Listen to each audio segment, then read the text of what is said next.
Hello everybody, and welcome to a bonus episode of Wipeout, where we show you something that is, as far as I am aware, in all of the games, but is not a commonly used feature. You may have seen hints of it in the other videos, but this might give you a better impression of the relative speeds of Wipeout, and I'll be repeating this if I dare for the rest in the series. So we're going to be using the Fisar first, and both will be on Ultimate 7 because that involves the least amount of headaches for me.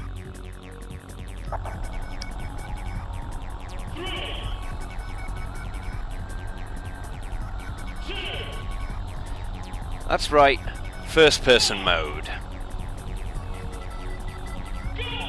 Why do I not use first person mode? Well, see all these little jiggers in the movement? Those are me making minor course adjustments. And we're going to be seeing a lot of that throughout the race. It's a hell of a lot jerkier. It is also, as we'll see in Rapier mode, a little motion sickness inducing, just a touch.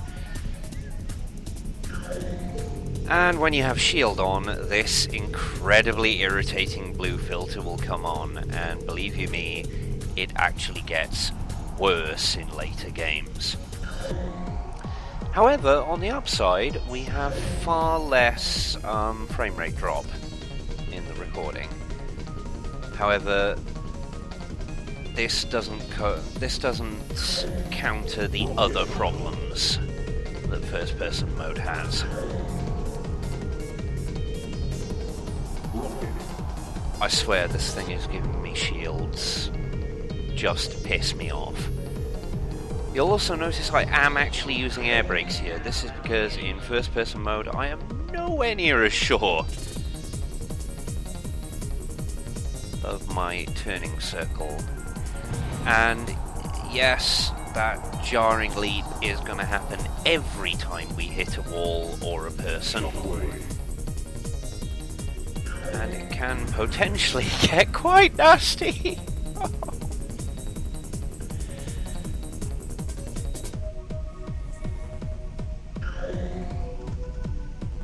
It's a shame really, because I believe in the second half of this video we'll see the fabled flip. And no, you didn't just see things. The interior craft view appears to be from the bottom center of the craft. So it's an under-ship camera as opposed to an in-pilot camera. We will be seeing in-pilot camera later, but we actually got hit with an electro bolt there.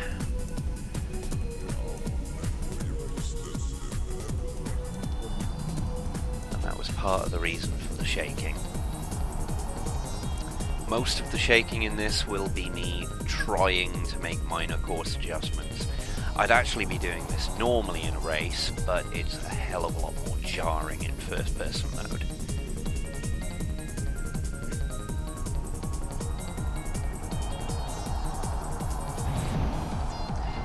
And derping out because I forgot that in Wipeout 1, Venom is 3 races. Well, in all the series, Venom is 3 races, but I completely forgot for a moment that Wipeout 1 starts with Venom. It's been a bit of a dirty week. So there's not a whole lot to say about first-person mode in Ultima 7. I mean, the track itself remains unchanged. It's a little more dramatic when you make that jump into the tunnel, and yes, you can clip into the cave wall without any problems. Although if you go too high in Rapier mode, then you will leave the track and it will take you approximately 7 seconds to be placed back on it. don't demonstrate this. But yeah, we're almost done with this, and cheers of the crowds are astounding. I'm pretty sure they just cheer regardless. But, there we go. Finally got that boost pad. And to the adulation of many, the incredibly muscular Paul Jackson. I mean, seriously, how many abs has that guy got? Finishes the first race, slightly slower than our best time. So now, Rapier class. This is going to be your first preview of Rapier class. Click the Kyrex on Ultima 7. Now you'll notice different background, different colour on the track, and there are actually track differences. I won't go into too much detail on them, especially since the main difference between the two Ultimas is very minimal. And we'll be seeing it in any case in a few minutes. Well, not in a few minutes, in a few seconds. Silly me.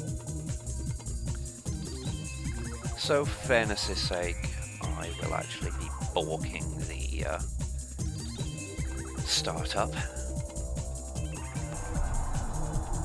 Just like I did with Faisar. It's actually... that's in that third bar. It's kind of hard to gauge, but if you got a PS1 controller with a rumble pack, then you'll actually get a rumble letting you know. So you'll notice air braking from the very beginning and fucking up from the very beginning, because the Kyrex, although it doesn't seem it, actually appears to have a larger hitbox. Only slightly, but that's enough to fuck you up, and yet you still glitch through a couple of things. And yeah, that was a good example of how far and high you go in Rapier. This is actually going to prove to be extremely important later on.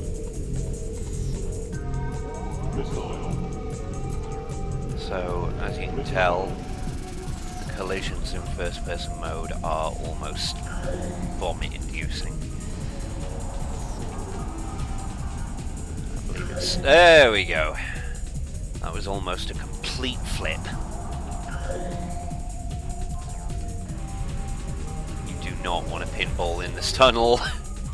You really don't want to pinball in this tunnel in first-person mode.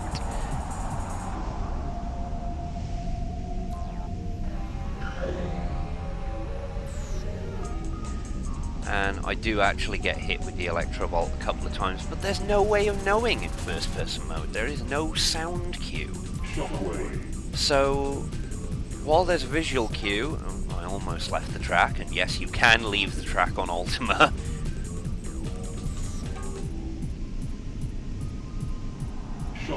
There's at least 2 places you can do it. But yeah, you've already noticed the biggest difference in terms of track design, and that's that it's now early evening, and we got a quick boosty from one of the players. Not that it matters, because we buggered that up.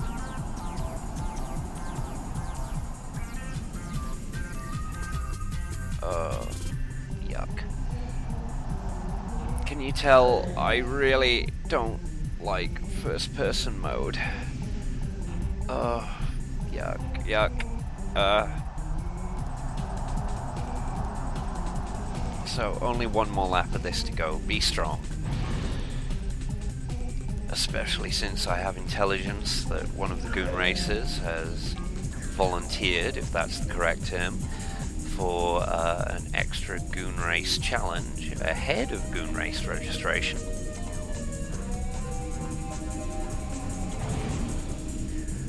And that is to be playing first-person mode in Rapier. Congratulations, you lucky goon, who isn't going to be revealed yet.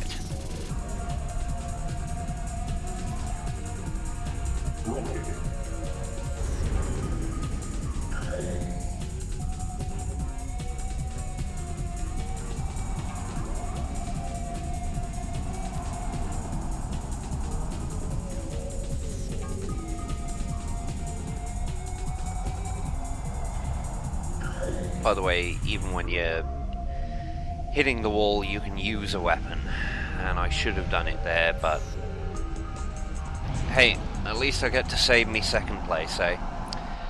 This has been Jay. See you next time for no more first person, please.